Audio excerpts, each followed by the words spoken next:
School লাইফে একবার অঙ্কে 100তে 31 পেয়েছিলাম। স্যারের চরম বেতের বাড়ি তো খেয়েছি।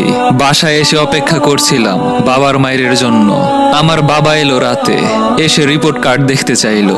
আমার খুব কান্না পাচ্ছিল। আমি তখন ক্লাস 7-এ পড়ি। আমার বাবা কত আগ্রহ করেই না রিপোর্ট কার্ড চেয়েছে। মাথা নিচু করে বাবার সামনে বসে আছি।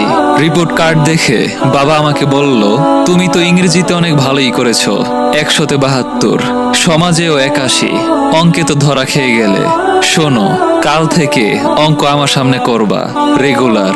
অঙ্কে যদি তৃতীয় সাময়িক পরীক্ষায় 80 পাও, তোমাকে যে কি কিনে দিব চিন্তাও করতে পারবে না। আর যদি ফেল করো, তোমার পড়াশোনা বন্ধ। আমার এক জবান শুরু হলো বাবার সাথে আমার অঙ্ক চর্চা। প্রতিদিন অফিস থেকে ক্লান্ত হয়ে ফিরে উনি বসতেন পাটিগণিত আর বীজগণিত নিয়ে। আমার চেয়ে আমার বাবার পরিশ্রম অনেক বেশি হতো। পরীক্ষার পর রেজাল্ট এলো। আমি প্রচন্ড কষ্ট নিয়ে বাড়ি ফিরলাম। আমি অঙ্কে 100তে 72 পেয়েছি। বাবাকে রিপোর্ট কার্ড দেখানোর সময় সেই কি কান্না আমার। আমার বাবা আমার মাথায় হাত বুলিয়ে বলল, কোন সুপারম্যানও 31 থেকে 80 পায় না 2 মাসের চর্চায়। তুমি তো 72 পেয়েছো। তোমাকে আমি 80 টার্গেট কেন দিয়েছি জানো? কারণ যেই তুমি 31 বা 40 পেয়ে মন খারাপ করতা না, শুধু টেনশন করতা বেতের বাড়ির, আজ সেই তুমি 80 পাওনি বলে কান্নাকাটি করছো। কারণ তোমার মানসিক পরিবর্তন হয়েছে। এখন তুমি বুঝতে পেরেছো তুমি আসলে 80 পাবার যোগ্য। সেই সন্ধ্যায় বাবা আমাকে নিয়ে স্টেডিয়াম মার্কেটে গিয়ে সেগা ড্রাইভ টিভিতে চলে একটি গেম কিনে দিল। বাবার এই আচরণ আমার মনে প্রচন্ড প্রভাব ফেলেছিল। আমাকে আমার বাবা কখনোই চাইবার সাথে সাথে কোনো কিছু কিনে দিত না, শর্ত জুড়ে দিত। শর্তে হেরে গেলে আমি সে জিনিসটা পেতাম না, আর মনও খারাপ করতাম না। কারণ আমার মনে হতো আমার ব্যর্থতার কারণে আমি জিনিসটি অ্যাচিভ করতে পারিনি। এসএসসিতে আমার খুব ভালো রেজাল্ট করার বিন্দুমাত্র আশা ছিল না, কিন্তু আমার বাবার আশা ছিল। আর বাবার সেই আশার শক্তি এতই বেশি ছিল যে আমি এসএসসিতে প্রচন্ড ভালো রেজাল্ট করি। বাবা 25 কেজি মিষ্টি কিনে নিজের হাতে সবার বাড়ি বিলিয়েছিল।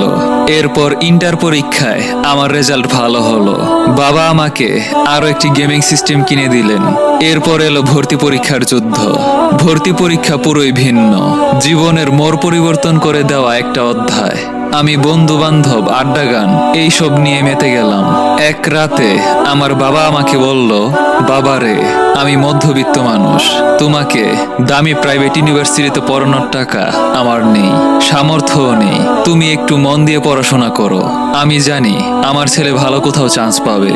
যে ছেলে অঙ্কে এসএসসিতে 100তে 100 পেতে পারে, সে ছেলে চেষ্টা করলে সবই পারে।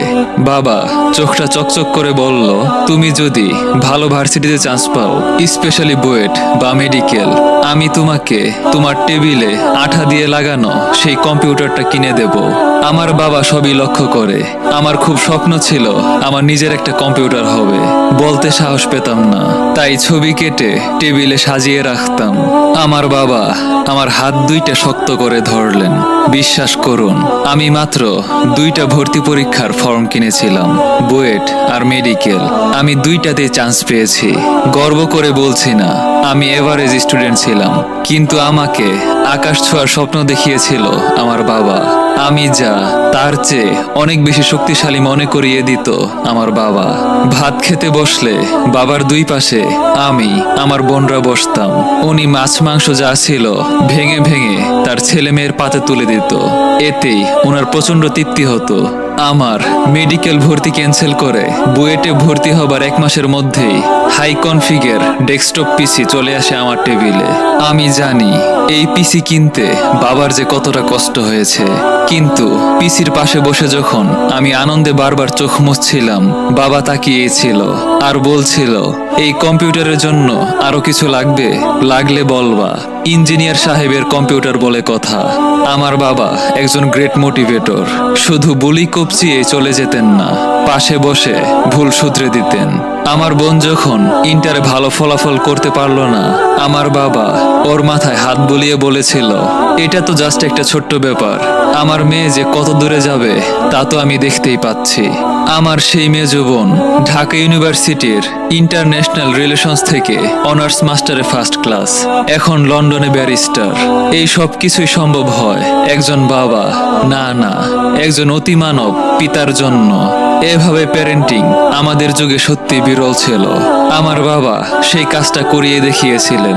আমার বাবা এখনো আমি একটু নিরাশায় পড়লে আদর করে বলে, বাবা রে, জীবনটা ইসিজি কার্ভের মতো, উঠে আর নামে। স্ট্রেট লাইনে হলে কি মানুষ বেঁচে থাকে?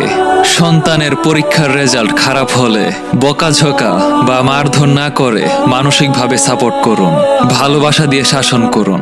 ভালো থাকুক পৃথিবীর সকল বাবা মা।